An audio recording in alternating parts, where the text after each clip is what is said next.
Who are you? आप कौन हो?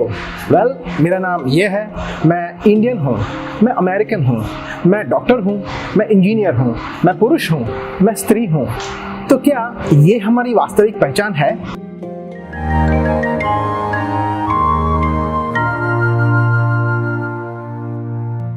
हरे कृष्णा। एक बार एक बहुत धनी लड़की की माता को हॉस्पिटल में भर्ती किया गया। जब उनको ऑपरेशन थिएटर पे ले जा रहे थे, तब लड़की ने डॉक्टर से कहा, डॉक्टर प्लीज मेरी माता को बचा लीजिए, कितना भी खर्चा होगा, 10 लाख, 20 लाख, 50 लाख मैं दूंगी, परंतु प्लीज सेव माय मदर। तो फिर ऑपरेशन शुरू होता है और डॉक्टर 2 घंटे के बाद आकर लड़की से कहते हैं, आई एम सॉरी।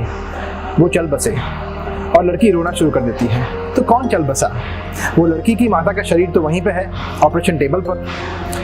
तो हम भगवद गीता में देखते हैं कि जब अर्जुन अपने स्वजनों को देखकर युद्ध भूमि में विचलित हो गए, तो भगवान श्री कृष्ण ने जो सबसे पहला उपदेश अर्जुन को दिया वो था, देहिनो अस्मिन् यथा देहे कौमारम यौवनम जरा तथा देहांतर प्राप्तिर धीरस्तत्र न मुह्यति।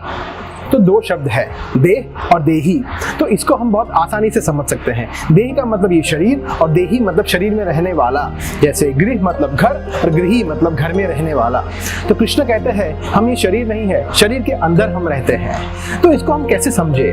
तो जैसे हम हमेशा बोलते हैं मेरा हाथ, मेरा पैर, मेरा मन, मेरी बुद्धि, मेरा शरीर, क्या हम ये बोलते हैं मैं हाथ हूँ, मैं पैर हूँ? नो, हम हमेशा ये बोलते हैं कि मेरा घर, मैं घर हूँ, ये हम नहीं कहते। उसी तरह अगर हम ये सोचते हैं कि मैं शरीर हूं, तो हमारी ये सोच बिल्कुल गलत है। तो फिर मैं हूं क्या? भगवद गीता हमें सिखाती है कि हम शरीर नहीं है, परंतु हम आत्मा है।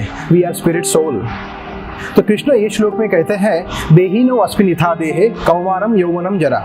व्यक्ति बाल्यावस्था से युवावस्था और युवावस्था से वृद्धावस्था में अपना शरीर बदलता है। ये हम सबका अनुभव है। हमारा शरीर जो अब है वो आज से 20 साल पूर्व नहीं था। तो उसी तरह जब व्यक्ति की मृत्यु होती है और वो शरीर कुछ काम का नहीं रहता है, तो आत्मा वो शरीर को त्याग कर नया शरीर धारण करती है, तथा देहांतर प्राप्ति। और वो शरीर कौन सा होगा वो हमारे कर्मों पर निर्भर करता है। This is the law of Karma and science of reincarnation, पुनर्जन्म का विज्ञान। दूसरे अध्याय के 22वें श्लोक में कृष्ण एक और उदाहरण देते हैं। कृष्ण कहते हैं ये शरीर आत्मा के लिए एक वस्त्र के समान है। जैसे हम हमारे पुराने वस्त्रों का त्याग करके नए वस्त्र धारण करते हैं, उसी तरह ये शरीर के जीर्ण हो जाने पर आत्मा नया शरीर धारण करती है। भारत में हम देखते हैं कि लोगों ने हालांकि आत्मा के विषय में थोड़ा बहुत सुना हुआ होता है और इसीलिए वो अलग अलग ओपिनियंस भी रखते हैं। जैसे कोई कहता है कि आत्मा और मन एक ही है, कोई कहता है कि आत्मा एक काल्पनिक चीज है, और कोई कहता है आत्मा और परमात्मा एक ही है। अच्छा, और एक बड़ा मिसअंडरस्टैंडिंग है, जब किसी की मृत्यु होती है तो लोग कहते हैं उनकी आत्मा को शांति प्राप्त हो, may his soul rest in peace. तो वो व्यक्ति की आत्मा की बात ही नहीं है, वो व्यक्ति ही आत्मा था जिन्होंने वो शरीर को त्याग किया है। तो जैसा हमने वो उदाहरण में देखा, वो लड़की जो 10 लाख, 20 लाख, 50 लाख रुपया खर्चा करने के लिए तैयार थी, किंतु जब वो आत्मा ने वो शरीर को त्याग कर दिया, तो क्या वो डेड बॉडी पे 1 रुपया भी खर्च करेगी? नो। तो वैल्यू किसकी है, शरीर की या आत्मा की? आत्मा की। अच्छा, जब हम ये समझ चुके हैं कि हम शरीर नहीं है, हम आत्मा है और वास्तव में वैल्यू आत्मा की होती है, तो फिर नेक्स्ट क्वेश्चन आता है, तो फिर हम आत्मा के स्तर पर कैसे जीवन जिए?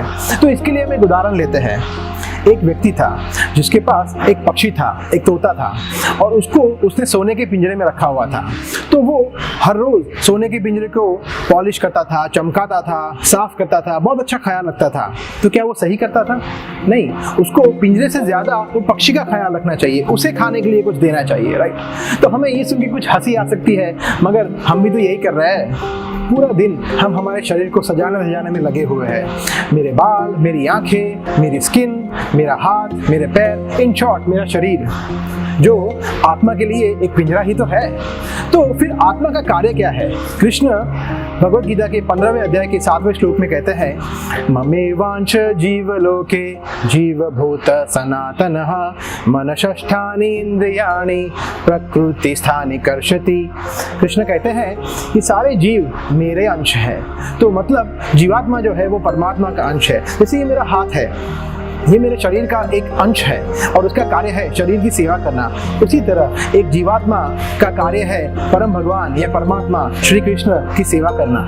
तो हम दो मुख्य सेवा कर सकते हैं। पहला, भगवान के पवित्र नाम का जप करना, हरे कृष्ण कृष्ण कृष्ण हरे हरे, हरे राम राम राम हरे हरे।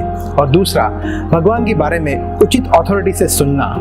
अगर ये दो कार्य हम अच्छी तरह से करते हैं तो हम वास्तव में आत्मा के स्तर पर जीते हैं और वास्तविक सुख का अनुभव कर सकते हैं। भगवद गीता में कृष्ण द्वारा अर्जुन को दिए गए संदेश का यही सार है। Thank you very much. Hare Krishna.